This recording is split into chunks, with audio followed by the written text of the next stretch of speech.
Welcome, neighbors and friends, to the Clemens Presbyterian Church Lenten Book Club's reading of the Gospel of John. Our reading today comes from John chapter 14, verses 15 through 31. Jesus continues to deliver now what is called his farewell discourse, and it occurs across chapters 13 through 17, and he is preparing his disciples for his departure, but also for the arrival of the Holy Spirit. This is an incredibly powerful passage today, and he reiterates his favorite theme, love.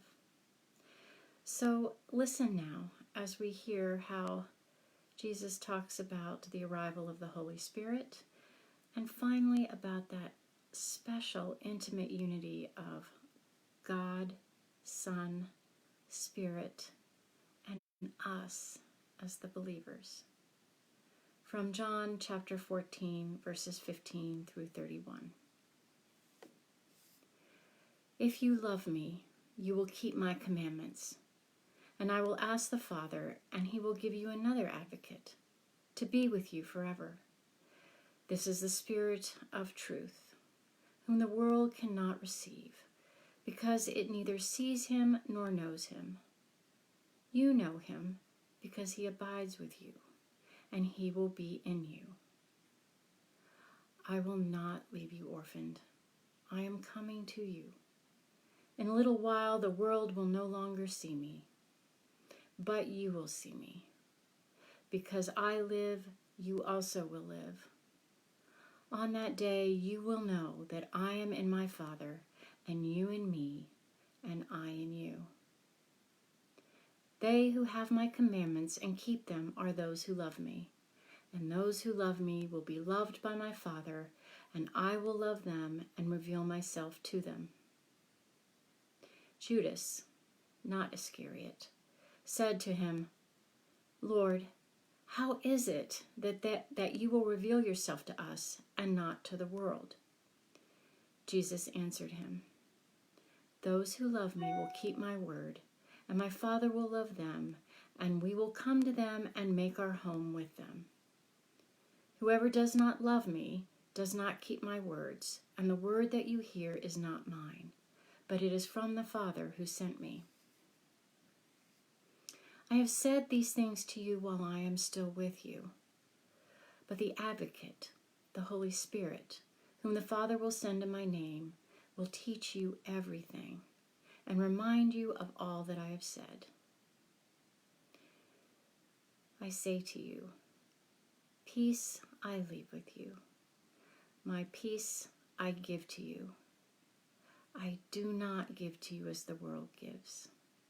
Do not let your hearts be troubled, and do not let them be afraid. You heard me say to you, I am going away, and I am coming to you.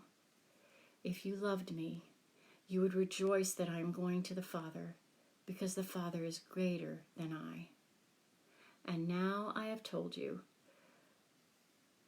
this before it occurs, so that when it does occur, you may believe.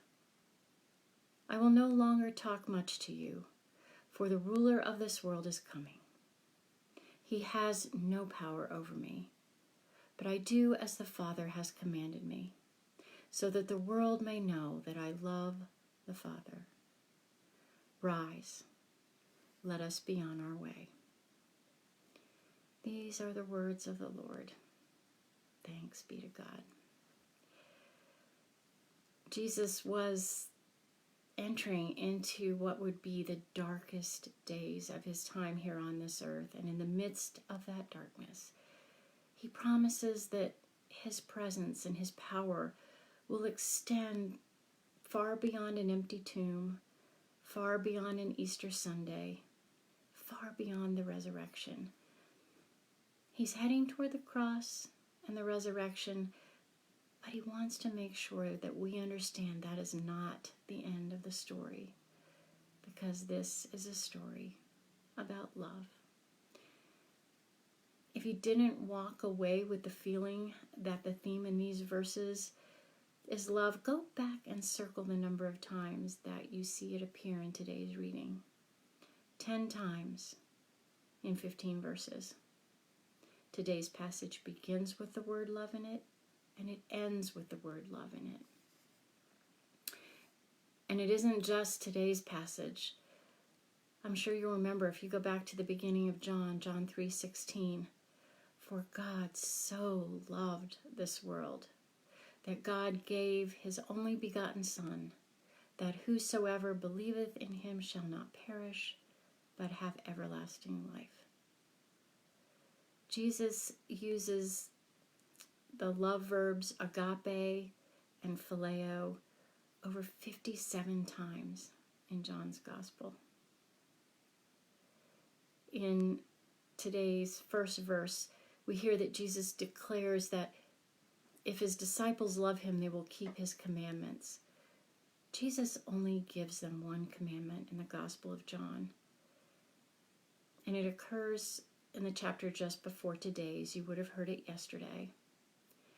I give you a new commandment, that you love one another. Just as I have loved you, you also should love one another. For by this everyone will know that you are my disciples, if you have love for one another. He'll reiterate it again in tomorrow's reading.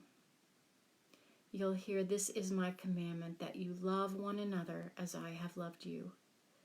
No one has greater love than this, than to lay down one's life for one's friends. During each moment of each day, I think for John there's only one question that he asks. In what ways did I or did I not love? So, friends and neighbors, rise. Let us be on our way. Do not let your hearts be troubled, and do not let them be afraid. We are God's beloved. And as we go out into these uncertain days ahead, may that love be our guide. Peace be with you.